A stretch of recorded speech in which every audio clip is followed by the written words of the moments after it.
Bismillahirrohmanirrohim. Assalamualaikum warahmatullahi wabarakatuh. Sebelumnya izin memperkenalkan diri, nama saya Vina Nanda Sugesti, NPM 2011049, kelas A semester 5, dari jurusan Pendidikan Agama Islam. Baiklah, di sini saya akan memenuhi tugas mandiri dari mata kuliah pengembangan instrumen tes yang diampu oleh Ibu Listiani Siti Romla MPD. Baiklah, di sini saya akan membahas tentang penilaian portofolio. Adapun pembahasannya terdapat 7 poin. Yang pertama, definisi penilaian portofolio. Yang kedua, tujuan penilaian portofolio. Yang ketiga, fungsi penilaian portofolio. Yang keempat, prinsip penilaian portofolio. Yang kelima, jenis penilaian portofolio. Yang keenam, tahap-tahap penilaian portofolio. Yang ketujuh, kelebihan dan kekurangan penilaian portofolio. Poin pertama, definisi penilaian portofolio. Secara umum, portofolio merupakan kumpulan dokumen berupa objek penilaian yang dipakai seseorang, kelompok, lembaga, organisasi, perusahaan, atau sejenisnya yang bertujuan untuk mendokumentasikan dan mengevaluasi perkembangan suatu proses dalam mencapai tujuan yang telah ditetapkan. Poin kedua, tujuan penilaian portofolio. Yang pertama, mengetahui perkembangan yang dialami peserta didik. Yang kedua, mendokumentasikan proses pembelajaran yang berlangsung. Yang ketiga, memberi perhatian pada prestasi kerja peserta didik yang terbaik. Yang keempat, merefleksikan kesanggupan mengambil resiko dan melakukan eksperimentasi. Yang kelima, meningkatkan efektivitas proses pembelajaran. Yang keenam, bertukar informasi dengan orang tua atau wali peserta didik dan guru lain. Yang ketujuh, membina dan mempercepat pertumbuhan konsep diri positif pada peserta didik.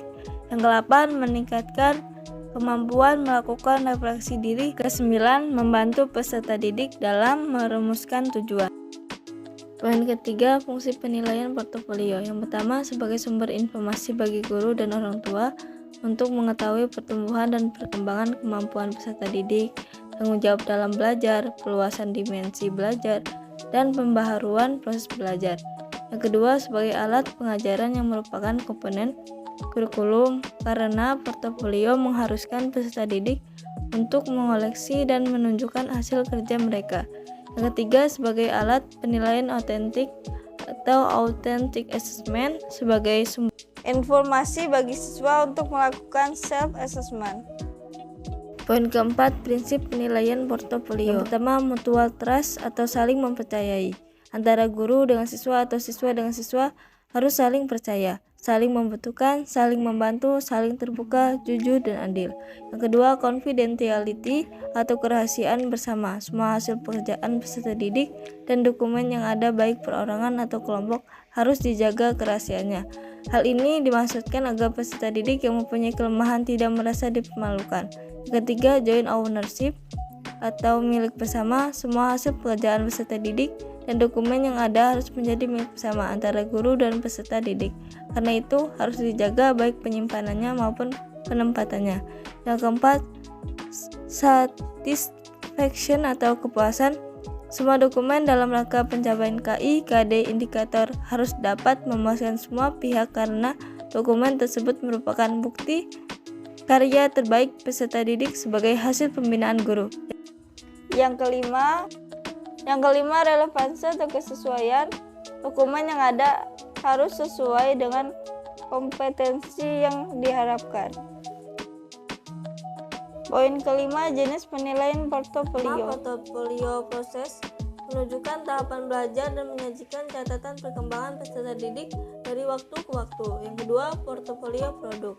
Bentuk penilaian portofolio yang hanya menekankan pada penguasaan dari tugas yang dituntun dalam KI, KD, dan indikator. Portofolio produk ada dua, yaitu portofolio tampilan dan portofolio dokumentasi. Poin ke-6, tahap-tahap penilaian portofolio. Yang pertama, mengidentifikasi tujuan dan fokus portofolio. Yang kedua, mengidentifikasi isi materi umum yang akan dinilai. Yang ketiga, mengidentifikasi pengorganisasian portofolio. Yang keempat, evaluasi pelaksanaan portofolio. Yang kelima, evaluasi portofolio secara umum.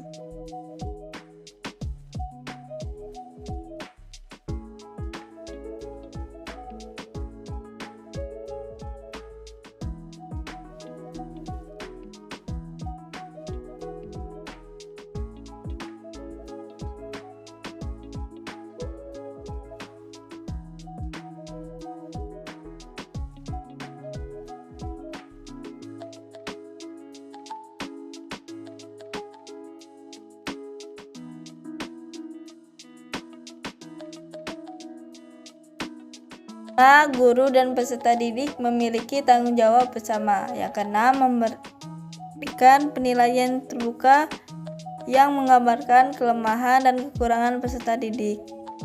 Kemudian yang terakhir, kekurangan penilaian portofolio. Yang pertama, membutuhkan waktu yang ekstra. Yang kedua, guru memiliki kecenderungan memperhatikan hanya penilaian akhir. Yang ketiga, kebanyakan guru belum mengenal portofolio. Yang keempat, adanya skeptis masyarakat, khususnya orang tua yang terbiasa dengan penilaian dalam bentuk angka. Yang kelima, penyediaan format penilaian yang lengkap dan detail membuat peserta didik terjerumus dalam suasana yang kaku dan mematikan inisiatif dan kreativitas. Yang keenam, memerlukan tempat penyimpanan yang memadai, apalagi jumlah peserta didik yang cukup besar. Baiklah, cukup sekian materi yang bisa saya sampaikan. Kurang lebihnya mohon maaf. Akhirul kalam.